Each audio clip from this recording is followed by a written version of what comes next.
Pessoal, bom dia, boa tarde. Continuando um pouquinho sobre o GET na prática e falando sobre reatores UASB, né?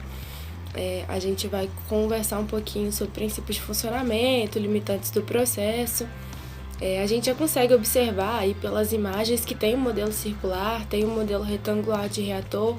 Modelo circular geralmente mais utilizado aí de forma isolada, de forma única, né, para pequenas populações, e o modelo retangular a gente já utiliza ele em módulos aí juntamente, né, um ao lado do outro. Aí falando um pouquinho sobre o processo em si, depois que ele vem aí do tratamento preliminar, a gente observa que na parte superior, essa forma de tulipa que a gente tem uma distribuição de forma equitativa aí da vazão, né? E aí a gente consegue visualizar alguns exemplos, né, dessas caixinhas que o efluente vai caindo. E esses tubos verticais vão favorecer que o efluente desça, né, e tenha no final, no fundo, ali no leito de lodo, um contato entre a biomassa e o efluente, que é importante aí para a gente evitar curto-circuitos, zonas mortas. É bem importante que seja de uma forma bastante homogênea, né? E aí, em seguida, a gente tem, né, a gente consegue verificar aí alguns exemplos básicos de tubulações. E aí, logo em seguida, a gente tem o fluxo ascendente, né, do efluente, e no meio a gente encontra o separador trifásico, logo na parte superior, né. E aí, o que vai acontecer? Essas bolhas de gás, elas são resultantes aí da atividade anaeróbia que acontece dentro do reator, e esses gases eles vão ser captados, né? São direcionados aí a partir dos defletores que vocês viram na imagem, e esses gases vão ser captados ou para queima ou para posterior aproveitamento energético.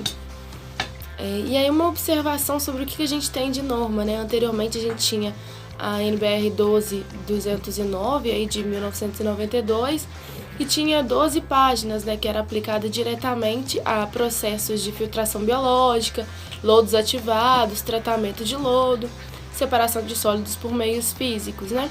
Posteriormente, né, e tratamento de lodo também. Posteriormente, a gente teve uma atualização, né, que é a de 2011, que representou um avanço aí na área de tratamento de efluentes, porque ela justamente integra algumas tecnologias, como lodos ativados, por exemplo, com tecnologias menos difundidas. Aí a gente tem filtros aerados submersos, biofiltros aerados submersos. Em relação ao UASB, ela traz algumas especificações, como sistema de distribuição, também questões de velocidade, em questão de observações relacionadas a descarte, amostragem de lodo. Então a gente já consegue ter essas observações bastante definidas.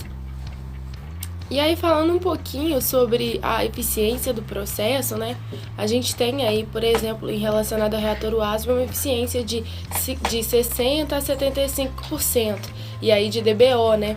E aí, falando um pouquinho de DQO, de 55% a 70%.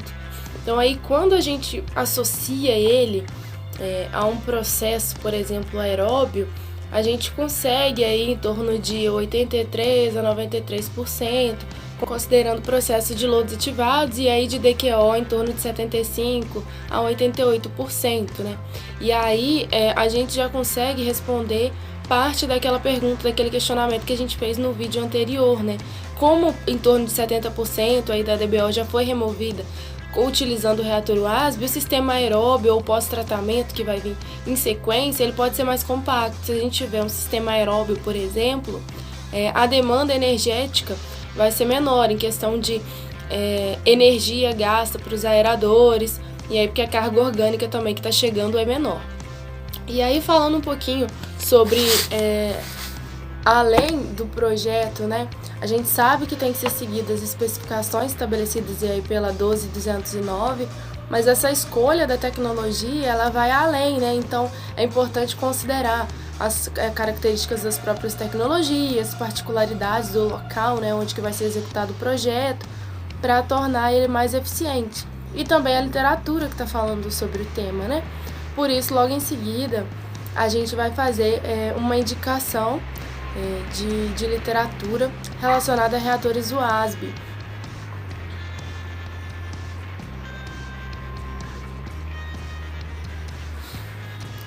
E aí, essa é a coletânea, né, uma coletânea especial de reatores WASB, que foi feita em parceria da revista DAI com o Instituto ETS Sustentáveis, né, mais conhecido como INCT, né, ETS Sustentáveis. E aí ela vai ter algumas observações aí sobre tratamento preliminar, bombeamento e distribuição de vazão, né, gerenciamento de lodo e escuma. Então é uma boa literatura para quem lida na prática, no dia a dia, né, com reatores WASB. E aí para ser consultada, e entre várias outras que a gente tem para poder ser utilizadas assim, como referência, né? E a gente agradece. Qualquer dúvida que vocês tiverem, vocês podem entrar em contato. As nossas redes sociais estão por aí, vocês podem deixar comentário, que a gente responde e discute melhor um pouquinho sobre essa tecnologia e também sobre as outras que a gente vai ter aí no GET na prática.